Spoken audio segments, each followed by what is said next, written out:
This person believes in real life community so much that he bought Meetup. Please, and he's the Chief Culture Officer at WeWork. Please welcome Miguel McKelvey.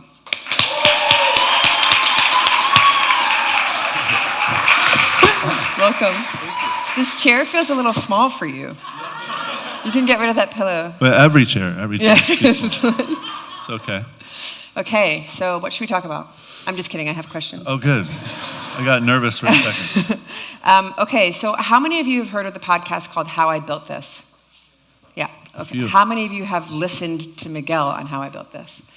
Okay, it's an assignment. So after you leave here today, you need to listen to Miguel's podcast. The most exciting part of that was when you were talking about how you were raised. Can you talk a little bit about like what was special about how you were raised and how that informs like your belief in the way that community should operate in the world? Yeah, sure. Is that a lot? No, yeah. Well, what's cool is that it's, as everyone knows, your past is always informing your future in some way, and sometimes you don't always know how.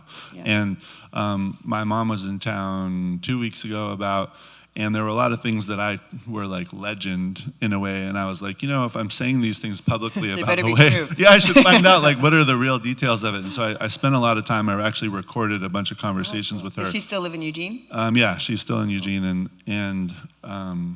but one of the things that is very interesting, and this is an aside, but it shows one of the amazing things about perhaps the way the world is or the way it used to be, was I wanted to know, my name is Miguel, but I'm a regular white guy with a Scottish, Irish background, and that always comes up in different contexts. So I was like, I wanted to hear the real story of how that happened because it's part of my identity. And she said, when she was, in her early 30s, she was really outside of normal society, but she really felt like she wanted to drop out completely. She wanted to disconnect from all the stuff going on in the world. So she met this guy, and they just decided to go to Mexico one day. And they had a VW Bug, and they just started driving towards Mexico. And one day, the VW Bug broke down, and so they just started walking. And through the friendship of the people that they met along the way, they survived just by literally walking up to farmers' houses and saying, "Hey, can we stay the night? Hey, do you have food for us? Can we garden on your, this is for a couple of years they what did this. Decade was this? Well, I was born in 74, so this has to be, the early 70s. There's no HR people here, are there? It's like, yeah, inappropriate question. But it was humanity in real life, and the openness that she described was incredible. Of just like, imagine that. Like, imagine you could just go out in the world and just rely on other people, like on the friendliness, on the openness, on the willingness to connect, and that they just let them basically camp and live on their land, and that was an incredible story. So anyway, she ends up getting pregnant. And at first she was like, I'm gonna be super idealistic. I wanna do this, have a baby in this environment because they felt so incredible about this connection. And I think 5 months into it, she decided that probably wasn't responsible, no medical, care within hundreds of miles or whatever. So she went back to the US, to New Mexico, and that's where I was born. But I was born in basically a hut with no running water and a mud floor, and it was a community of people who had chosen to live that way, sort of off of the grid, disconnected from a lot of the political turmoil, civil rights stuff that they were frustrated about, just women's rights issues that they just felt like the world wasn't supporting them, and so they disconnected, and that was really where I came from, was this feeling of getting out of the traditional systems in order to be free of them, and that's the way that I grew up from there was with a group of women who had made that decision. They did re-enter society when I was about 5 because they felt like they were going to have better methods of supporting us as kids, and so it's 5 women and 4 girls who are all close in age to me, so I call them sisters. And And it was a very communal, non-philosophical, not like a lot of people say, oh, cult or this kind of thing. It was not like that at all. It was just people who decided to collaboratively support each other. Like shared responsibility. Yeah, share responsibility, and there was a lot of interchange in terms of, oh, the kids are over here today, kids are over there, the next day.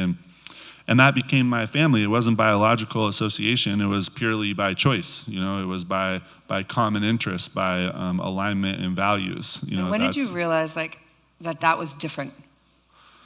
Because a lot of people don't go up like that. Yeah, well, Eugene was a pretty hippie.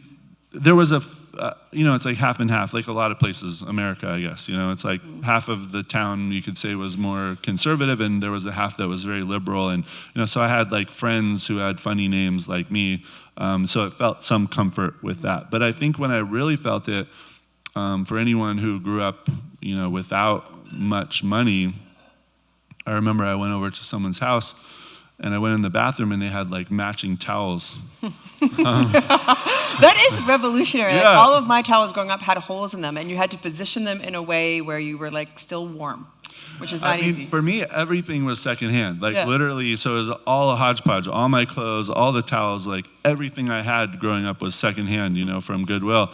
And so I remember just like, whoa, this fantasy land of like everything looks like it was purchased at a store, and it's all like, matches. And so this is a total aside, but I'll just say, when I first got like a job in high school, I saved all my money, and the first thing I did was I redesigned my bedroom to have like matching the carpet, match the paint on the wall, match the like sheet and pillow set, match the like literally that was my ideal of like total luxury, was like everything matched. But most people were buying Sega Genesis, I think, at that point. I was like, no, we need this to... No, and it shows, the environment, it sees in what I've done in my future. Like, I really cared about, how it came together. how the surroundings. But, but I will say there was definitely, in terms of the feeling of being different, I will say that, like, I was an athlete, I played sports, so I felt like I was connected to a community. I wasn't, like, in a way...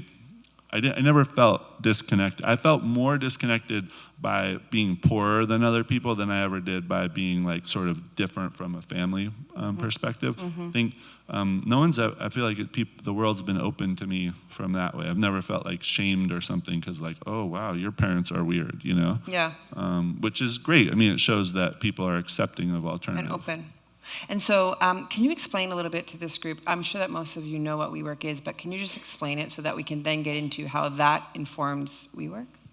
Yeah, so Adam and I, who, sorry Adam isn't here today because obviously it's a shared story, but we were entrepreneurs in Brooklyn who were aspirational. Both of us moved here I came from Oregon, he came from Israel, and I think we both came here with the feeling of like, we're gonna make it, I don't know what that meant, For me, it wasn't ever about money, but it was about some kind of validation of the energy that you put out in the world, and that New York is a stage for that validation if you can figure out your access point to it. So we were there, and we were both really in that place of energy where you're like, we got to do something, we got to make something, we both had other projects, but neither of them were fulfilling enough, so we were like searching. We would walk around the block and talk about what could we do, this and that. And one of the things that we noticed was that there was a lot of people who were in that place who were looking for that, what is the way that you connect to something with more meaning, and in Dumbo at the time, and I don't spend enough time there to know if you still have that vibe, but you had a lot of people who were like doing something cool, like they left their job and they're starting their own media company, or they're an architect, or they left their fashion job and now they're starting their own, they're hat makers or whatever. Like there was a lot of those small businesses of people pursuing something that wasn't necessarily the like, oh, we're the next Google or whatever with the big hockey stick. It was more like, I'm doing something because I believe in it and I love it, But the systems that were there were not supportive of those companies, right? So it's like a hassle to do everything in that environment, And so the idea started as, one, how can we support, like if we can remove some of the barriers that are a hassle, but then two, how can we pull people together to connect? Because in Dumbo at the time, there was very few restaurants, even, there wasn't like any common area in any building where there's so many cool people and so much cool energy and all this awesome stuff happening there, but it was so hard to like, where can you see it? Where do you put? So, we felt like if there was a way to like make that a community instead of a bunch of disparate individuals, that something cool would happen. And I think that's where it came from, was that desire to like be around people, around that energy of that people are bringing to the world, and obviously solve the logistical problems, which is, has proven to be a great business model. It saves entrepreneurs from having to deal with the logistics. They can just focus on the thing they love the most. Yeah, exactly. And I think the broader thing, and we get defined still 8 years later as entrepreneurs, and I think not that that's a bad word, but I do think that what's evolved is that we think of entrepreneurs sometimes narrowly. I think we use the word creator because we like it better. We like the idea that anyone who's bringing something to the world on their own terms is a creator, rather than entrepreneur, which I think is oftentimes linked to like business results, you know what I mean? So like that way we can, everyone who's got the energy to manifest something can be a creator, I learned something about Miguel when we were considering our acquisition, and it's that you used to go to a meetup. I should have gone to Is this more. another thing that needed to be fact-checked? Like your mom, I need to ask your mom about it? Well, the funny thing is like anyone who's moved to the city, I had that moment of like multiple aspirations, like, lots of people, it's like they're doing one thing, they want to be another thing, they want to be another thing. So I had the aspiration to be a writer, like lots of people do. Some people host writing meetups here, right? Raise your hand if you're a writing meetup, folks. Yeah, cool. Yeah, so you guys are probably good writers, or at least you have like some background in it. I had none. And so I think when I joined the writers meetup, it was both really awesome it was in the speakeasy that now has been turned into like some luxury condo building, but it was a cool little space, and we met there, and it was great to have a connection over a common interest that, but it was also a realization that like, wow, people take stuff seriously here. And but at the same time, for probably like 5 years beyond that, several months that I went to that meetup, I maintained the friendship with a lot of the people who were in it. So it was sort of like it's hard to look back and say how would I have sort of made it through that introductory period when I knew nobody, if I wouldn't have had it. So it was definitely formative in my entry to the city. We're grateful you did it. Yeah, well, it's funny. If you think about like and this is what I still reflect on, is like, where does the future where's the future happening? I think at the time, that was the feeling that I had, was that like, that when you got together, and maybe it's that feeling of potential that comes when people align around something, and that energy is something I still crave. I still crave finding it, finding that feeling when like, it just feels like something's gonna happen, and that's the way it felt. Well, you guys create that all the time. So I just got a red foam finger in my face. Sarah, is that right? That means that we're kind of almost out of time, but I wanted to make sure we had some questions. This man has made an amazing life out of building community. He's a community organizer. You are all community organizers. We have a few minutes for some questions. We have some mics, Katar. Does anybody have any question for Miguel? Any questions at all about who he is, or WeWork, or what it's meant for Meetup to be part of WeWork? Yeah, I can't see you in the back. Come on up. And give us your name and the name of the group that you organize. Sure. My name is Bakari Pace. I'm the organizer of the Alternative Investments Club of New York.